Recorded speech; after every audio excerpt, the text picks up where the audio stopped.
Hello, everybody. This is our second Practicing Stoicism video. For our first week, we looked at sections 1 and 2 of Epictetus's Handbook. And this week, we're going to be looking at sections 3 through 7. Now, remember, what I'm hoping you're going to be doing is reading and rereading these things. So we really want to start back at 1 and try to make your way up to 7 and keep doing that. Circling around. You're going to see there's some patterns. You're going to see that there are ideas that Epictetus first expressed in earlier remarks that he returns to or that he explains or unpacks a bit.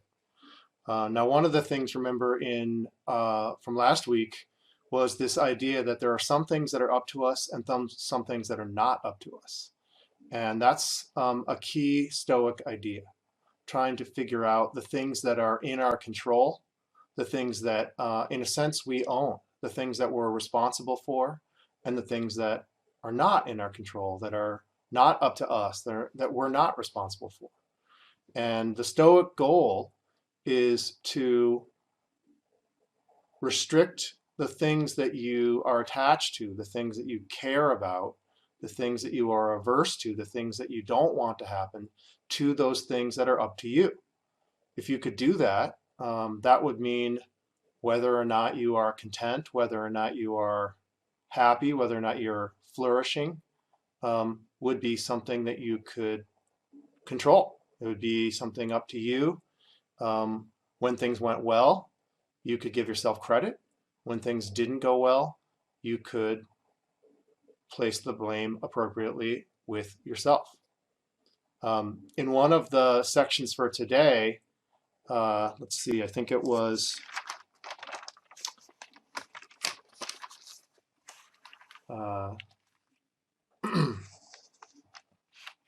section 5, perhaps. Let's see. Just looking at my notes here. Right, section 5, Epictetus talks about how one way to sort of divide people in the world is those who he calls uneducated, and then as opposed to those who are wise, the sages. And then there's that middle category that most of us fall, right? The students, the philosophers, those who love wisdom but aren't fully wise, those who are making progress. And Epictetus says one of the ways you can kind of tell the difference about these different groups or types of people is that when things don't go well, when someone is, say, disappointed or frustrated or angry, he says the uneducated, which that's most of us, but maybe if we make a little bit of progress, we'll move into that middle category. They blame others, other things, other people, right? If somebody steals something of yours and you get upset, well, whose fault is it? It's the person who stole it, obviously, right? Or whereas if you're a sage, he says, you're somebody who doesn't blame others because it's not, they're not the source of any dissatisfaction or discomfort or anger that you might have. But you also don't blame yourself because presumably your opinions are correct. You know the way things are, and so you're not finding yourself in a situation where blame needs to be assigned.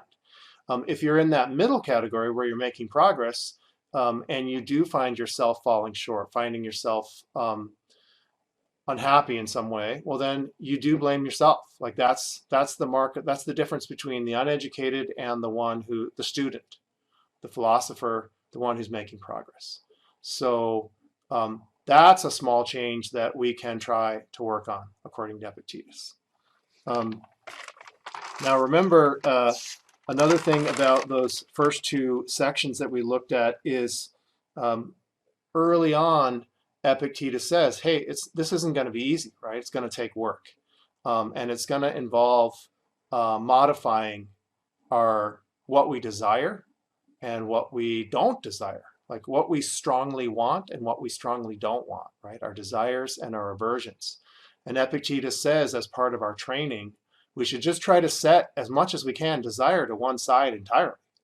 which, I mean, again, we don't maybe know what that means, but that's the goal. And when it comes to the things that we strongly don't desire, the things we're averse to, we should try to limit that scope, to narrow what we're averse to things that are in our control.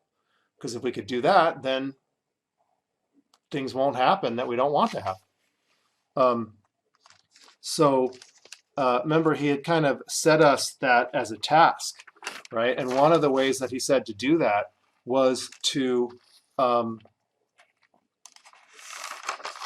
pay attention to things, to your impressions, right?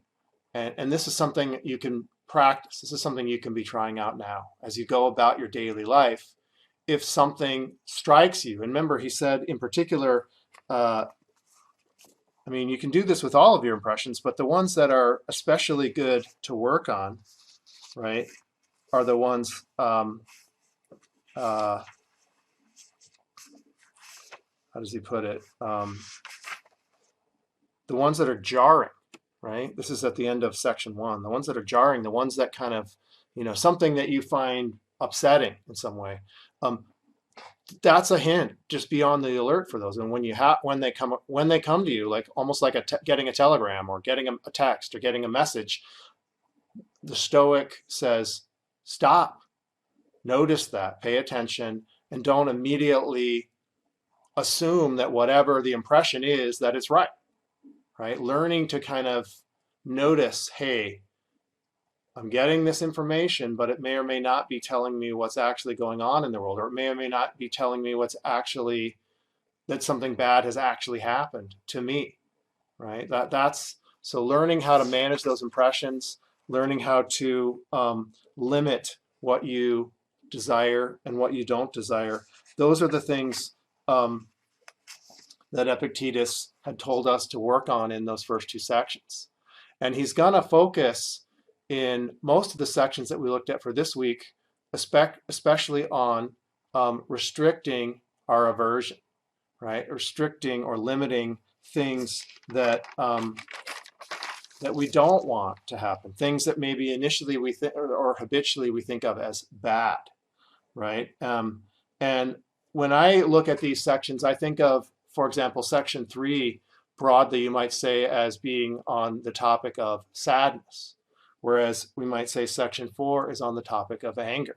These are both cases where we are having a strong emotional reaction to something, but they're different kinds of reactions, right? In the case of section 3, we're troubled when we lose something or someone, right? Something breaks or someone dies, and we are distressed. Understandably, we're sad. We're what Epictetus says is you can practice, because these things are going to happen, right? That's life. There are things that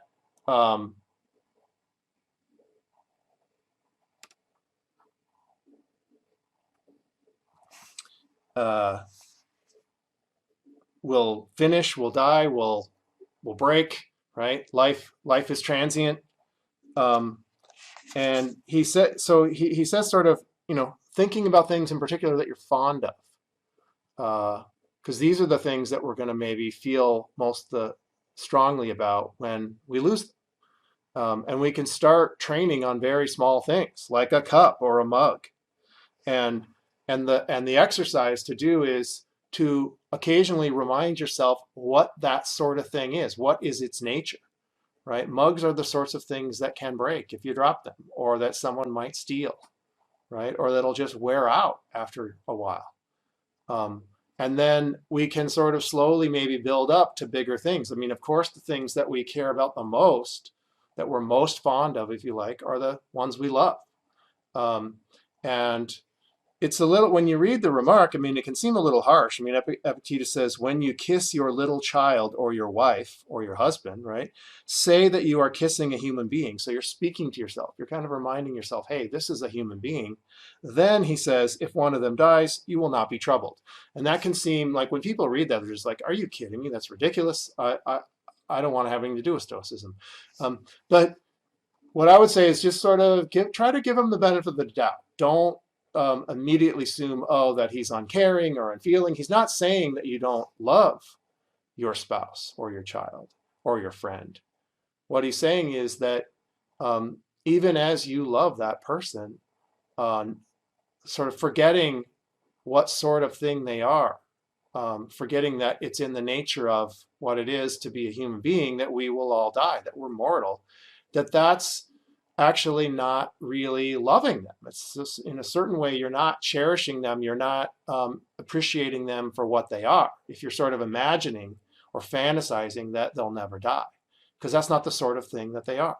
Just like if you love or really care for, this beautiful mug you have, and it never occurs to you that it might break or be stolen, well, then you're not really kind of appreciating it for what it really is. So one of the exercises here is to sort of cultivate that habit. Each thing you find yourself noticing that you care for, and maybe you'd be averse to losing, well, remind yourself, what is its nature, right? We are going to lose these things, and if we remind ourselves what sort of thing they are, the idea is the Stoic will be prepared when they lose them. It doesn't mean that they won't still be, that isn't, it doesn't mean that you have no preference. It doesn't mean that you don't want your loved one to be alive. That's not the point. The point is, like, when that person dies, it's like you're not completely thrown for a loop. You know that, hey, human beings die. And that can sound a little harsh, but remember, the other thing is that Epictetus has told us, hey, if you're going to achieve this kind of a life, if you're going to lead a philosophical life, it's going to take effort, it's going to take work, it's going to take a long time. It's a discipline, it's a practice. So it may be that it would be many years before we would be to the point where if someone we cared about died, we wouldn't be troubled in the way that the Stoics are helping us to avoid being troubled, which maybe we don't even fully understand yet. We know that it's strong emotion or something like that, aversion, desire. We're trying to sort of set those to one side. We're trying to restrict them, to change them in some way. And the idea is that we will sort of be living our lives with a kind of reservation. We'll still care for things, we'll still value things, but we won't, our whole lives won't be sort of thrown in the way that maybe they are prone to be now. Similarly, remark 4 is about anger, I would say. And this is another kind of exercise where he says, hey, as you're going about your daily life, a good habit is to remind yourself of the sorts of things that you're going to do. Each one of you could try this on a given day. Think ahead of some sort of an activity you're going to engage in. And before you go and do that, remind yourself, well, what is that like? The example he gives is going to a bath, like a public bath. It would be sort of like maybe, well, we're in COVID, but I mean, pre-COVID, I mean, it'd be like going to the gym. You're going to the gym to work out. Well, what is that like, right? Sometimes there are people who cut in line, or who don't clean the equipment when they're done working out on them, so they leave their sweat all over them. Or, they got their music on with their headphones and they're playing it so loudly, they're not to mention that they're destroying their ears. It's kind of distracting to you, or, right, what have you. Or maybe you forget to lock your locker in the gym and then somebody steals your stuff. Right? These are the kind of things that Epictetus is like, remind yourself of whatever the sort of activity is that you're doing. And then that means you're sort of go in with a kind of an outlook where you're sort of prepared somewhat. Doesn't mean you can't be surprised, but you're sort of, yeah, these are the sorts of things that happen. Then when they happen, you won't be completely thrown for a loop. And meanwhile, he says, alongside whatever that particular activity is, there is something else that he says each person should be trying to do, which was to live in accordance with nature, or to keep your will in harmony with nature. What does that mean? It means to kind of like that part of you that he had identified as being the source of things that really belong to you, right? Your actions, your opinions, your feelings, those things come from you. Well, whatever it is that kind of allows you to achieve that, that's the part that we want to keep in accord with nature, according to the Stoics.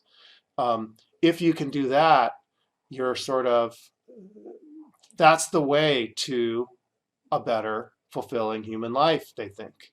And that's the most important thing. So whatever you're doing, you're always also doing that. You're trying to keep your will in accord with nature while, say, going to the gym or going to the bank or going grocery shopping or whatever it is, you're walking your dog, whatever it is you're doing. So so alongside this idea of reminding yourself about the nature of things, like what is a cup, what is a person, it's also the nature of activities, the sorts of things we do. Reminding yourself about them. That way, if they don't work out, you won't be thrown, you won't get angry. You might come to talk to yourself and say, well, if nothing prevents me, and since the Stoics believe in the gods, and in particular Zeus, they might say, if nothing prevents me and it's the will of Zeus, then I'll enjoy my bath. But maybe something will prevent me. Maybe for whatever reason, Zeus decided I should be tested or somebody should steal something of mine. And in that case, I won't enjoy my bath the way that I otherwise would have, but it won't throw me, right? I can't control how these things unfold, right? But what you can control is how you respond to how those things unfold. So that if you're able to sort of maintain your composure and your understanding of the situation, then and you're able to sort of respond appropriately and in a just way or a fair way or what have you, then you will have achieved your larger Stoic aim. Now, this kind of point about both things, how we relate to things and how we relate to activities, gets a little bit generalized in section 5. And this line, the first sentence of section 5 is really important. He says, it is not things themselves, and we might say, or activities themselves, that trouble people, but their opinions about things. Okay, so there's sort of this idea that, our emotions result from our opinions, not from things in the world. This is a kind of a strange view. You might not agree with it or you might not understand it. And we'll get to more of this as we sort of start reading our Stoic, our practicing Stoic book. The example he gives is death. Like he says, it's not death that's terrible. It's the opinion that death is terrible that's terrible. And one of the ways that he tries to show this is by mentioning Socrates. He says Socrates is somebody who it's agreed was a philosopher, maybe even a sage, but at least somebody who loved wisdom dearly. He didn't think death was terrible.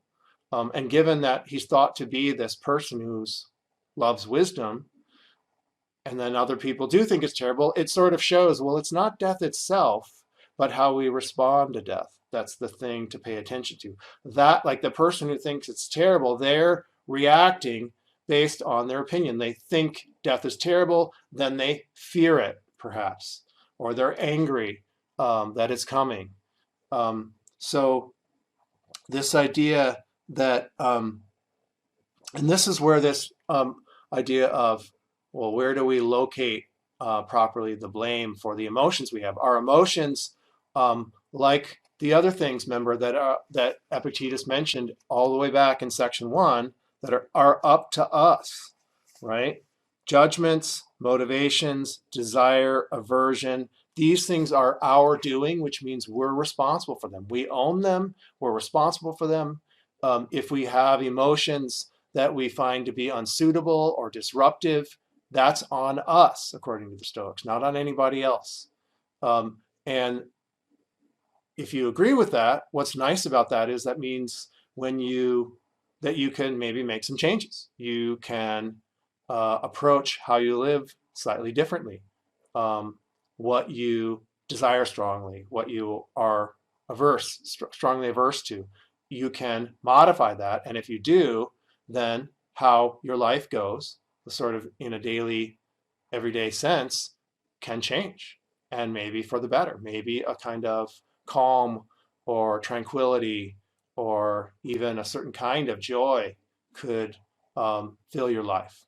That's what the Stoics think. Um, Now, in section 6, he shifts, I would say, from those cases where we think of things as, maybe bad happening to us when they aren't, perhaps.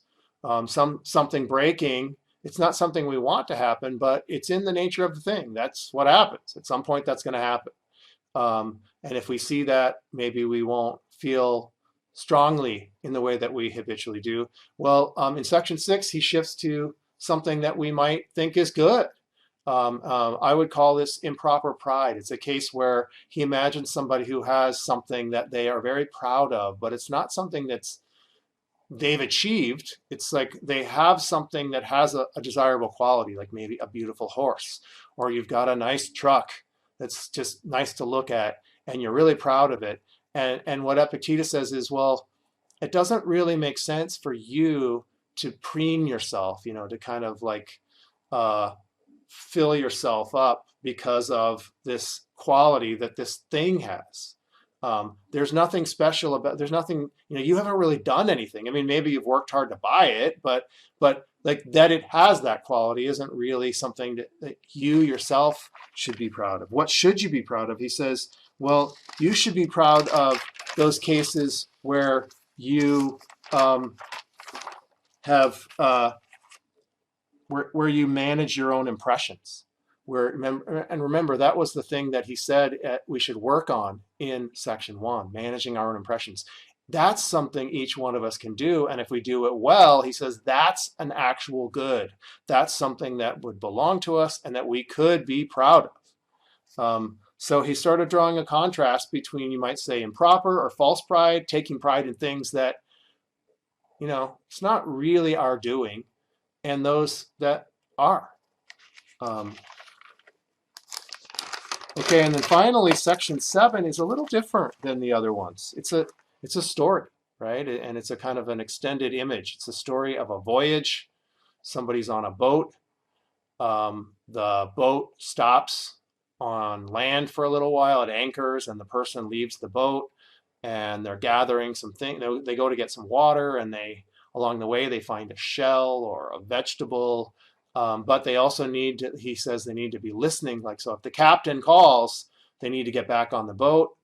And they can't, if they resist getting back on the boat, they're going to be tied up and dragged and thrown on there like a wild animal, like a sheep or something like that. So having the right attitude, means knowing that when the captain calls, you respond and you go. So that's an extended image that's meant to apply to our lives, right? Our life is that time where we've left the boat, right? We're on land, we're getting water. Water is often associated with life.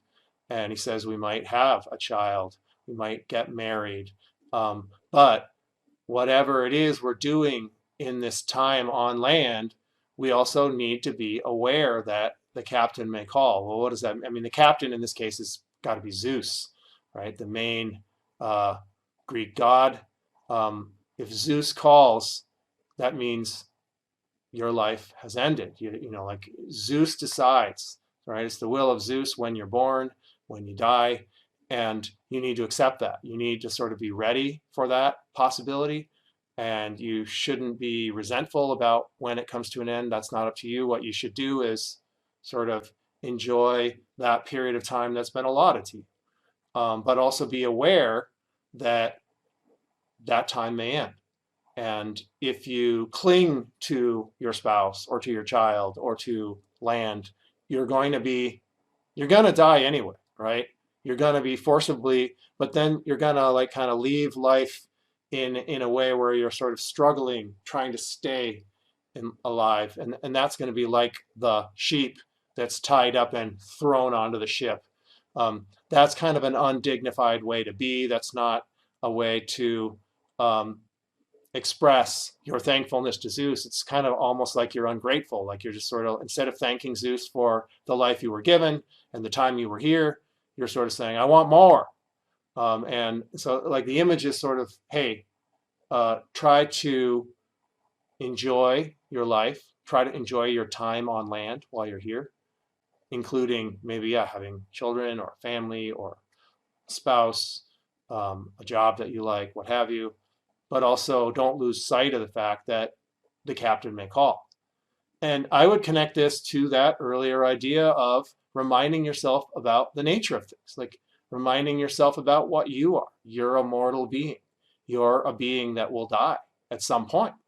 And in contemporary times, with the rise of medicine and things, we tend to think, oh, well, we'll live a pretty long time, maybe 70, 80 years or something like that.